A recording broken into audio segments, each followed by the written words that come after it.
गणेश भगवान की जय। बैसाख की गणेश चतुर्थी व्रत कथा। धर्मकेतु नामक ब्राह्मण की कथा। पार्वती जी ने पूछा, बैसाख महीने की कृष्ण पक्ष की जो संकष्टा नामक चतुर्थी कही गई है, उस दिन गणेश की किस विधि से पूजन करनी चाहिए और उस दिन भोजन में क्या ग्रहण करना चाहिए। गणेश जी ने उत्तर दिया, हे माता, बैसाख की चतुर्थी के दिन व्रत करना चाहिए। उस दिन वक्रतुंड नामक गणेश की पूजा करके भोजन में कमलगट्टे का हलवा लेना चाहिए। हे जननी, द्वापर युग में राजा युधिष्ठिर ने इस प्रश्न को पूछा था और उसके उत्तर में जो कुछ भगवान श्री कृष्ण ने कहा था, मैं उसी इतिहास का वर्णन करता हूँ। आप श्रद्धा युक्त होकर सुने। हे राजन युधिष्ठिर, इस कल्याणदात्री चतुर्थी का जिसने व्रत किया और उसे जो फल प्राप्त हुआ, मैं उसे ही कह रहा हूँ। प्राचीन काल में एक रत्नी देव नामक प्रतापी राजा हुए हैं। जिस प्रकार आग तीन समूहों को जला डालती है, उसी प्रकार वे अपने शत्रुओं के विनाशक थे। उनकी मित्रता यम, कुबेर, इंद्रादिक देवों ने की थी। उन्हीं के राज्य में धर्मकेतु नामक एक श्रेष्ठ ब्राह्मण रहते थे। उनकी दो स्त्रियां थी, एक का नाम सुशीला और दूसरी का नाम चंचला था। सुशीला नित्य ही कोई न कोई व्रत रहा करती थी, फलतः उसने अपने शरीर को दुर्बल बना डाला था। इसके विपरीत चंचला कभी भी कोई व्रत उपवास आदि न करके भरपेट भोजन करती थी।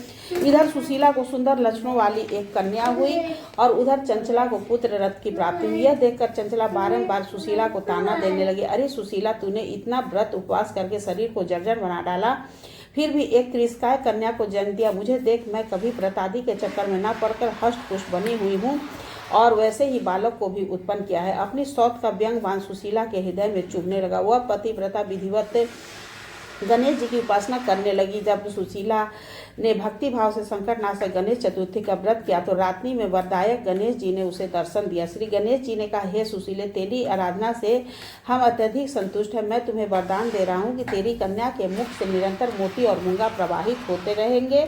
हे कल्याणी, इससे तुझे सदा प्रसन्नता रहेगी और हे सुशीले, तुझे वेद शास्त्र वेता एक पुत्र भी उत्पन्न होगा। इस प्रकार का वरदान देकर गणेश जी वहीं अंतर्ध्यान हो गए। वरदान प्राप्ति के फलस्वरूप उस कन्या के मुंह से सदैव मोती और मूंगा झरने लगे।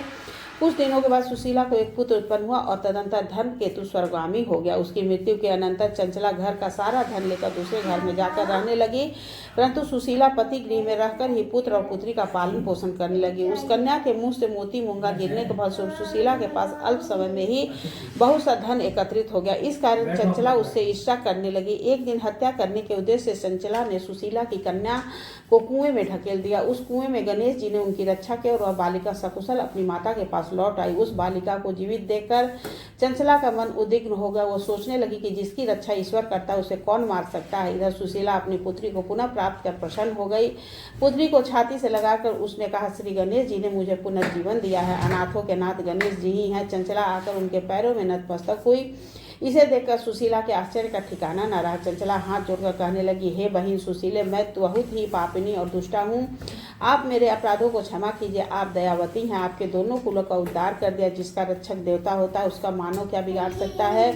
जो लोग संतों एवं सत्पुरों का दोष देखते हुए अपनी करनी से स्वयं नाश को प्राप्त होते हैं। इसके बाद चंचला ने भी उस कष्ट निवारक पुण्यदायक संकटनाशक गणेश जी के व्रत को किया। श्री गणेश जी के अनुग्रह से प्रसन्न उन दोनों में प्रेम भाव स्थापित हो गया, जिस पर गणेश जी की कृपा होती है और उनके शत्रु भी मित्र बन जाते हैं। सुशीला द्वारा संकटनाशक गणेश व्रत किए जाने के कारण उनकी सौत चंचला का हृदय परिवर्तन हो गया। श्री गणेश जी कहते हैं कि हे देवी, पूर्व काल का पूरा वृत्तांत मैंने आपको सुना दिया। इस श्लोक में श्रेष्ठ विधि विनायक विनाशक कोई दूसरा व्रत नहीं है। श्री कृष्ण जी कहते हैं कि हे धर्मराज, आप भी विधि पूर्वक गणेश जी का व्रत कीजिए। इसके करने से आपके शत्रुओं का नाश होगा तथा अष्टसिद्धियां और 9 निधियां आपके सामने करवद होकर खड़ी रहेंगे। हे धर्मपरायण युधिष्ठिर, आप अपने भाइयों, धर्मपत्नी और माता के सहित इस व्रत को कीजिए। इससे थोड़े समय में ही आपको अपने राज्य को प्राप्त कर लेंगे। इस प्रकार वैशाख कृष्ण गणेश चतुर्थी व्रत की कथा समाप्त हुई। बोलो गणेश भगवान की जय।